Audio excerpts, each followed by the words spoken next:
Independent artists or professional art companies should create their own generative art models.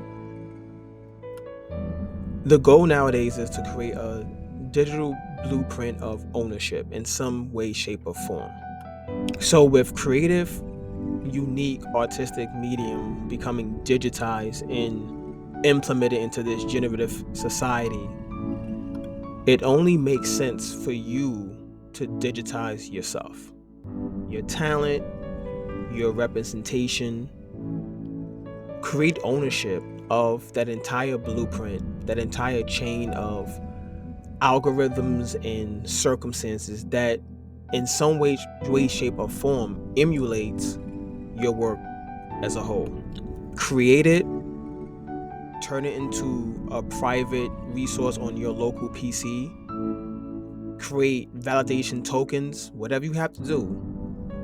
Convert your current creative identity into a digital one you own before someone else does.